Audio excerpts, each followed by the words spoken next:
who killed his girlfriend and unborn son will be behind bars for the rest of his life. Matthew Ploty will serve 60 years for intentional homicide and 15 for arson. In March, an Ogle County jury found Ploty guilty of killing Melissa Lamish. Melissa was just days away from giving birth to a baby boy in Mount Morris. Ploty strangled the mom-to-be before setting their home on fire. Today's life sentence brings justice to Melissa's family. Over the years, the family uses the Ice Hogs teddy bear toss to honor their loved one. It was only 2 days until Thanksgiving. The Lamesh family had planned everything: the turkey, the sides, and the get-together with family and friends. This year, though, the real party wasn't just for the holiday. Melissa Lamesh, an EMT who is 27 years old, was about to go through something even bigger. She would finally meet her son Barrett in 48 hours. Getting ready for this moment took her months.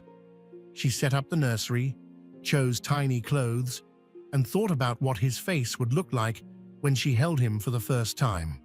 But none of those things would happen. Instead, on November 25th, 2020, her family would put out an extra plate for someone who would never come home. At 4 p.m., the first call came in. Along the street in Mount Morris, Illinois, a neighbor saw thick black smoke coming out of a small house. Inside, the fire alarm was going off, but no one was there to answer the door. Several fire companies rushed to the scene within minutes. The smoke from the roof was so thick that it blocked the air around the house, but the flames couldn't be seen from the street. Firefighters moved quickly and broke down the door while navigating the thick fog. They looked in the living room inside and saw nothing. The hallway was empty. Then they got to the kitchen, where they saw her, a woman lying still on the floor next to the cooker. The woman inside was Melissa Lamesh, an EMT who was 9 months pregnant and supposed to be giving birth in 2 days at a hospital. No one knew this at the time. From the start, though, something didn't seem right. She wasn't hurt. She didn't have soot on her. There were none of the usual signs that someone had died in a house fire on her. What did really happen? Melissa Lamesh wasn't like any other 27-year-old. People took notice of her because she had fire inside her, the kind of person who wouldn't give in or settle down. She was shy as a child, but that never stopped her from going after her goals. By the time she was in high school, she couldn't be stopped.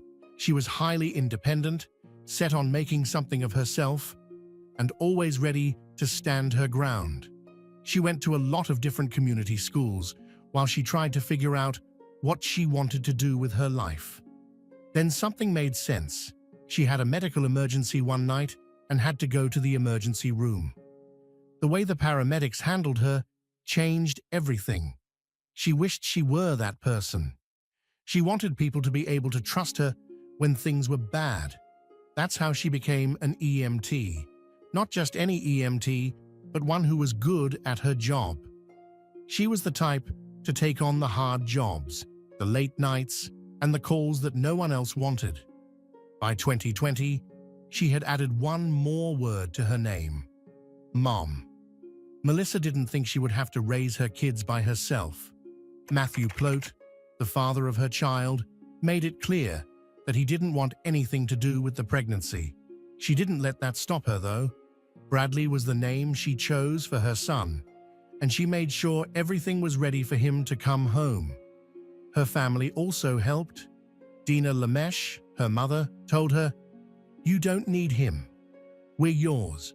We'll help you with anything you need." Melissa thought that too. She wasn't scared. She was all set. But she was found dead in her own home 2 days before she was supposed to hug her son for the first time. Smoke filled the air. The fire didn't look very big at first. It hadn't taken over the whole house. The fire hadn't gone through the walls or the roof. Mainly, it had stayed in the kitchen. Simply that sent up red flags. Whenever a fire starts, it moves from room to room and burns everything in its way. But what about this fire? That seemed to contain it. There was a sense of purpose to it. A team of detectives from the Illinois State Fire Marshal's office arrived at the scene while firefighters worked. What they had to do was figure out where the fire began and if it was an accident or something else. The source was quickly found to be a cabinet above the stove. That wasn't normal. Most kitchen fires begin on the stove, with a pan left unchecked, a grease fire, or a hob left on for too long. In this case, though, the stove was turned off, not using the oven. There are no signs of a burning grease, not any electricity problems, absolutely nothing. Only one thing was left to think about. Someone had started the fire on purpose. Then the most important question came up.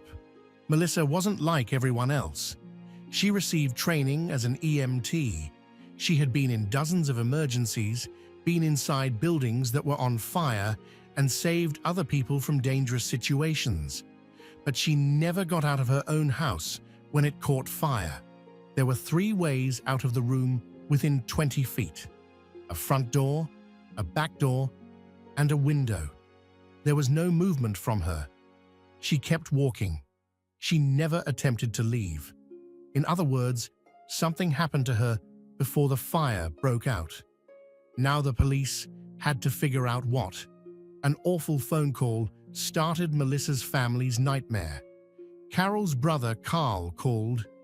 His tone of voice was crazy, and he was talking too fast for his mother, Dina Lamesh, to understand. "Has Melissa called you?" Although it was an odd question, Dina didn't give it much thought at first. That night was Thanksgiving Eve. Melissa had been busy getting ready for the holiday, possibly doing chores or taking it easy before her big trip to the hospital on Friday morning. Carl didn't think twice about it. "My neighbor called. It's burning in Gus's house." A sudden, heavy weight in Dina's chest shocked her. There wasn't much meaning in the words. Melissa was meant to be at home with her baby, not stuck in a house on fire. Though, as more calls came in, it became more clear. Melissa had been missing. She was not seen by anyone. No one was sure if she was free. Dina's world fell apart at that moment. In just a few minutes, the fire chief told the mother something she should never have to hear. Her daughter was dead. Also gone was Barrett, Melissa's unborn child, who was due in 48 hours. After the Lamesh family lost their loved one, the next 24 hours were a blur of shock, confusion, and painful sadness. Melissa's dad, Gus, was not in town and had no idea what had happened. He didn't believe it when he finally got the call. He couldn't have possibly done that. In good health, his daughter was young and strong. Getting pregnant made her so happy. This was not meant to happen. That was followed by Thanksgiving dinner. Even though the family was together, nothing seemed real. Nicole's sister Cassie was still waiting for a text or call to let her know that everything was a mistake. Later, as everyone sat down at the table, someone noticed something. Melissa had an extra plate already there. They hadn't even known they did it.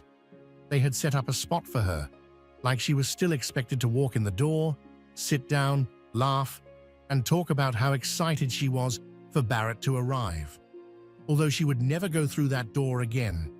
And then Melissa was due to give birth on Friday morning, but her mother had to make another call. She dialed 911. The person who is waiting for Melissa to be induced. Melissa isn't going to come. Suddenly, the nurse on the other end stopped talking, and it happened to Dina again. Melissa had not only died, but her whole life had been taken away. Her nephew's child would never wake up. He would never be warm like his mother. This wasn't just a sad event.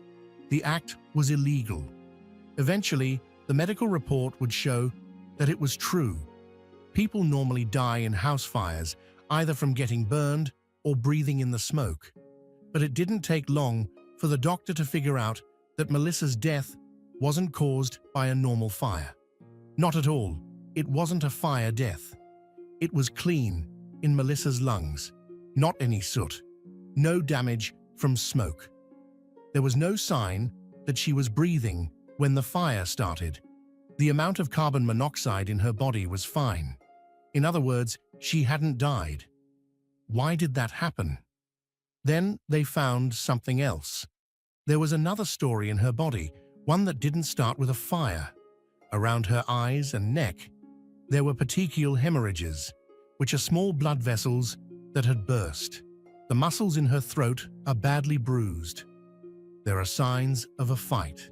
The most important hint is DNA found under her nails. She had fought back, Melissa.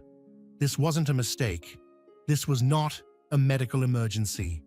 It was crime. The fire made sense at that moment. Someone had started it to hide their tracks.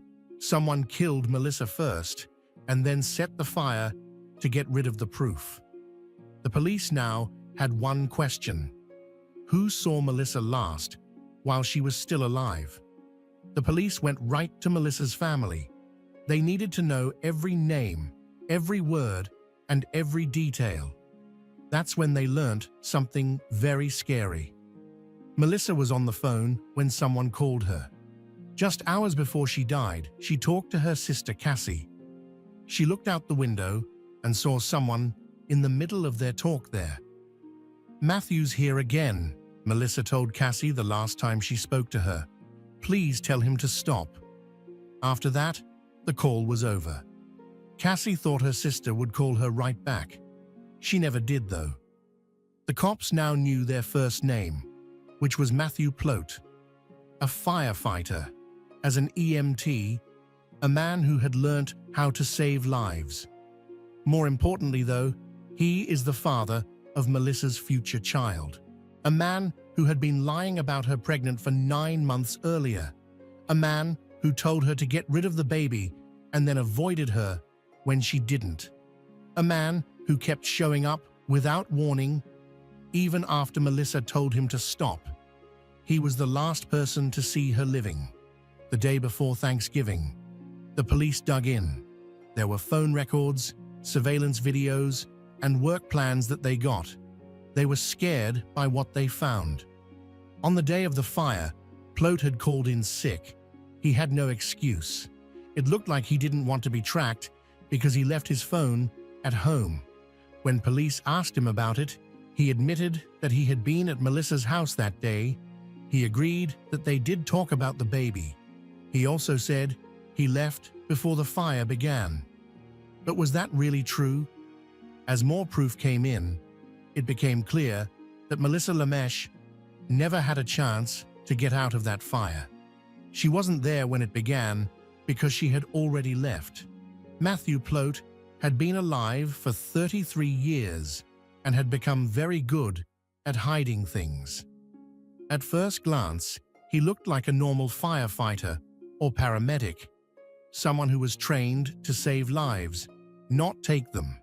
Someone who was always on time for work, did their job without complaining, and kept their personal life from the people they worked with. There were secrets behind that well-kept picture, though. Melanie Lameche had been one of them for almost 10 years. They had been friends for a long time. Not even a friendship. It wasn't love. Matt thought it was just an on-again, off-again hookup that never turned into anything serious. But in April 2020, all of a sudden, there was a baby. Melissa was thrilled, maybe even scared, but thrilled. She was aware it would be tough. It was going to be hard for her, but she was ready to be a mom. On the other hand, Matt was very angry. He didn't want anything to do with it from the moment she told him. "You need to get rid of the kid." That was his first thought. He wasn't kind about it. He did not ask. What she should do was what he said. Melissa said no. She was going to have the baby with or without him. Matthew ran away when he realized he couldn't change what was happening. She couldn't reach him through texts or calls anymore. He shut her out totally. Melissa had not heard from him in months. She wouldn't let him act like their baby didn't exist, though. She did something he didn't expect. She went right to his dad and mom. She went right up to their house, knocked on the door, and told them everything. "Hi, my name is Melissa. I'm having your son's child. Soon, you'll have grandchildren." She told them when the baby would be born and showed them pictures from the scan. It was clear that this baby was real, even if Matthew didn't want to be involved. What about Matt? He lost it. He was furious when he learnt what she had done. She told her family that he was mad at her for telling them the truth. He had been hiding his double life for months, taking great care of his status at work and in his personal relationships. His parents now knew. Things were starting to fall apart. After that, he started showing up without telling anyone, not invited. Melissa told her sister Cassie that he had been showing up at her house without warning. He must stop. He didn't stop, though. He knocked on her door one last time, 2 days before she was due to give birth. Detectives already knew a lot when they brought Matthew Plote in to talk to them. He was the last person to see Melissa alive. They knew that. No one could say he had an excuse. He had called in sick that day, so they knew he should have been at that house. He didn't try to hide it when they put him across from them in the questioning room. "Yes, I was there," he told her right away. He told them he had just stopped by to talk about the baby, which wasn't strange. Also, Matt says it was just a chat. They talked about money. He wanted to talk about visits. He said that the thought of having a child was getting better to him. After that, he left. When he left the house, he saw her standing by the microwave, heating up some food. That was the last time he saw her. His story was clean and simple, with nothing fishy about it. The trouble was that it wasn't true. Because this wouldn't make sense if Melissa was still alive and well when he left. Why did she not answer any more texts? She said she would call Cassie back. So why didn't she? Why did the investigation show that she was already dead when the fire began? The most important question is why Matthew left his phone at home that day. Detectives had already confirmed that, so he hadn't just forgotten about it. There was no mistake. He forgot to bring it with him. That's not something people do unless they want to be watched. At first, the police let Matthew talk. They were interested in how he went, if he got nervous, and if he stumbled over his words. Things they saw that were even scarier were that he wasn't nervous. He wasn't mad. He had no feelings. It looked like he was talking about the weather as he sat there and answered their questions. Someone from the police force then asked the important question, "Did you plan this?" Matthew paused for the first time. A half-second break was all that could be seen, but it wasn't enough. He said, "I never meant to hurt her. Not, I did not do it. Not, that's not the right guy. Not, this is crazy. That's not something I would ever do. Just say, I didn't mean to hurt her." There was silence in the room. The police officer leaned in. So it was a mistake. One more stop. Yes, that was it. There was no way they could have come close to confessing after that. Matthew Plote wasn't just answering questions for the first time in that whole conversation. He was telling the truth. As soon as he said that word, police knew they were looking at the person who killed Melissa LeMesh. It was now up to them to prove it. Detectives had already seen that Matthew Plote could keep big secrets, but they were about to find out how far he had gone to keep up his double life. Plote was with someone else, a woman named Katie, while Melissa was getting ready to give birth to their child. Katie had been seeing Plote for months, but she had no idea that he was going to have a baby. She had no idea that Plout was in the house of the woman who was having his child just 2 days before his son was due to be born. As the detectives dug deeper, they put together a picture of what happened that night.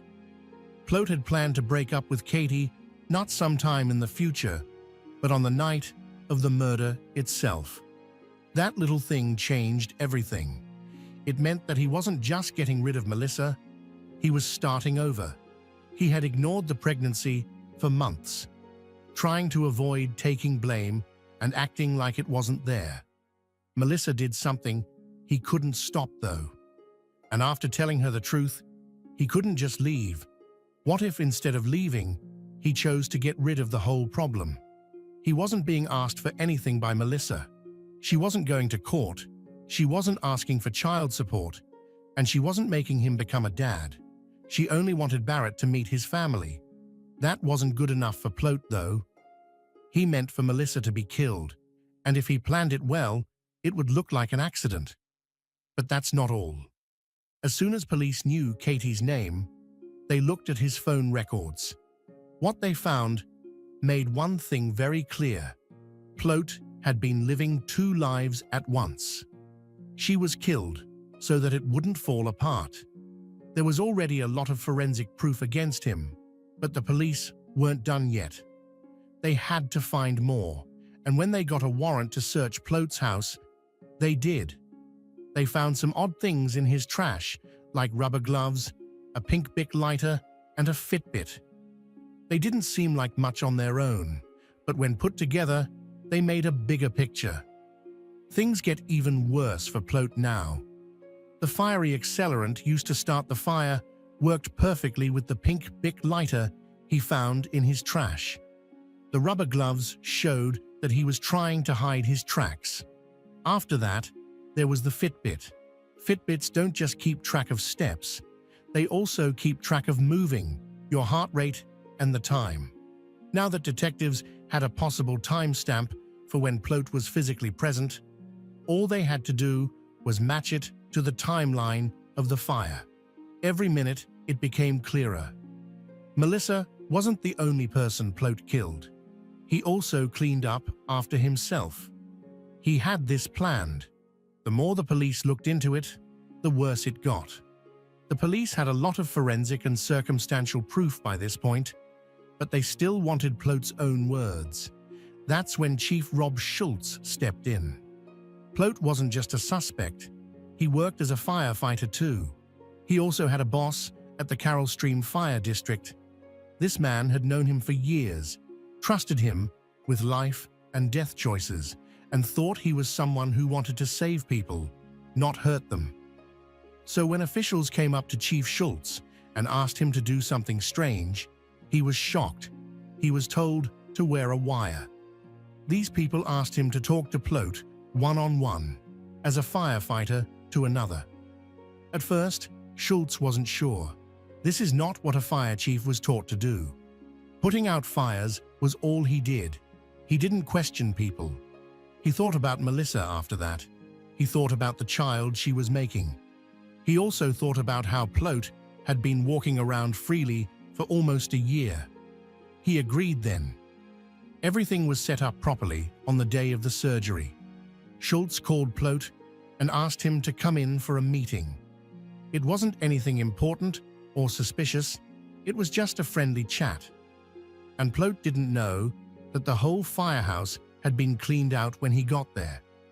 Police were listening in from outside the room, but he had no idea. Like he had done 100 times before, he just sat down next to his boss and laughed. Schultz wasn't too tough, not an accusation. He told Plout that this was just a conversation between co-workers instead. Schultz said, "I just want to know what happened. Tell me what you know." Plout didn't move. He did not respond. That was the first red flag. He would have fought back because he was a good man. "This is crazy," he would have said. "This had nothing to do with me." Instead, Plout did nothing but sit there and listen, not saying a word. Never ever did he say otherwise. Schultz didn't have to say much at the end of the meeting. "You're not allowed to go back to work." Plote just gave a nod. That was the end of his time as a fireman. But he was also running out of time as a free man. The next time Plote sat down to talk, it wouldn't be with his fire chief because police were closing in. It would be with a judge. Matthew Plote was free for 469 days. He went about his daily life as if nothing had happened. He worked part-time and fit in with everyone else, acting like he had nothing to worry about. Detectives and Melissa's family had not forgotten, though. They didn't want her case to go cold, so they waited and pushed. On March 9th, 2022, their long wait finally paid off. Police pulled up in front of a small office block in Malta, Illinois, that morning. Plote had been working part-time at an insurance business there. He had no idea what was going to happen. It was too late for him to react when he saw the police walking towards him. "Get ready to be arrested, Matthew Plote." They didn't have to say why. He knew already. Plote was charged with murder in the first degree, killing an unborn child on purpose, aggravated assault, hiding the body of a murder victim, and setting fire to property. The $10 million bail number made it clear that he wasn't going anywhere. Plote, on the other hand, never did anything. He didn't get angry, complain, or desperately say he was innocent. He just stared, with his blank face. Someone must have felt bad at some point, but no one saw it. It had been more than 3 years since Melissa and Barrett's deaths by the time March 18th, 2024 came around. 3 years of waiting, having questions, and asking if justice would ever be done. But right now, 12 people on a jury in Ogle County, Illinois, were about to decide what would happen to Matthew Plote. The government didn't waste any time. They told a story that was based on facts. Plote had a reason. He meant to get rid of Melissa and the baby. He choked her, lit the fire, and then left. There were bruises on her throat, which were clear signs that she had been strangled. Since there was no soot in her lungs, she had already died when the fire began. DNA found under her nails showed that she fought back. The lawyers then played the tape of the 7-hour interview, in which Plote sat with his eyes closed and gave truncated answers while refusing to say that what had happened was not true. And most importantly, his one mistake. "I never meant to hurt her," he said, then asked, "So it was an accident?" Yes. That word hung in the air like an admission. The defense did have its own plan, though. They said that Plote was being lied to and that the police had been biased from the start and never looked into any other options seriously. They called in retired firefighter John Knapp to say that the study into the fire was not clear-cut. They said that Gus, Melissa's dad, or a past boyfriend should have been looked into. They said that the fire wasn't definitely started on purpose and that the lawyers were making up facts to fit their story. And finally, they said that Plote wasn't a killer just because he was cold and heartless. It was a weak case, but was it strong enough to make people doubt? But it only took the jury 2 hours to go through 3 years' worth of evidence, 2 weeks' worth of testimony, 7 hours of recorded questioning, and one cold, emotionless defendant. As the decision was read, there was silence in the courtroom. We, the jury, decide that Matthew Plote is guilty of first-degree murder, guilty of killing an unborn child on purpose. You are guilty of serious battery, arson on their hands, and guilty of hiding the fact that someone had been killed. Plote's face didn't show any shock. Don't worry. Don't beg for forgiveness. Her family, on the other hand, cried in the balcony because justice had been done. It didn't feel like a win, though. After 3 months, on June 27, 2024, Matthew Plote finally went in front of the judge. He got life in jail for this crime, but he still didn't show any feeling. It had been 3 years since Melissa's family had lost someone they could never talk about. They fought and waited for justice, but when it finally came, it didn't feel like enough. In the end, justice could only punish those who were wrong. It could never take back what was done. It would never be able to bring Melissa back or give Barrett the life he was meant to have. They were sad, but that didn't make them give up.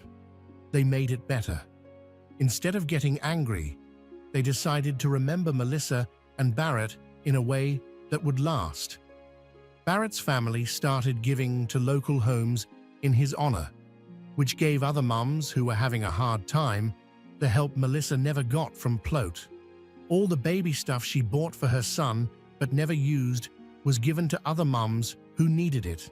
Because Barrett couldn't have the life he wanted, he might have been able to help another child get theirs. That wasn't all, though. Melissa had always loved the holidays because of the warmth and tradition they brought. But there was one place she loved even more, a nearby park. She spent countless hours there, under the trees, taking in the quiet and finding peace in the changing seasons. So now, every holiday season, that same park lights up a tree in her honor. It's just one bright light in the darkness, standing tall and steady, just like she always had been.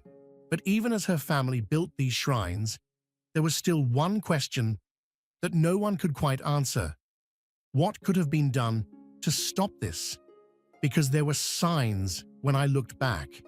Everyone knew Melissa was telling the truth. When she said that Plote was unstable, angry about the pregnancy, and had started showing up without warning. But no one thought it would end up this way. How do you spot danger before it's too late? That's the real question. Melissa saw the warning signs, but she didn't think they would kill her. Now, her story only has a lesson left. A lesson about power, about passion, and about what happens when someone thinks it's easier to erase a problem than to face it. Matthew Plote could have done something else. He might have left. He might have been able to accept the truth, moved on with his life, and let Melissa live hers. He took everything away from her instead, and in the end, he killed himself. Anyone who knew Melissa and Barrett will never forget them. But Matthew Plote, people will never forget him for anything else. That's it for this case, but there are always more stories to uncover. If you enjoyed this video, don't forget to like, subscribe, and hit the notification bell so you never miss a new upload. Let me know your thoughts in the comments. I'd love to hear your perspective. Until next time, stay safe and stay aware.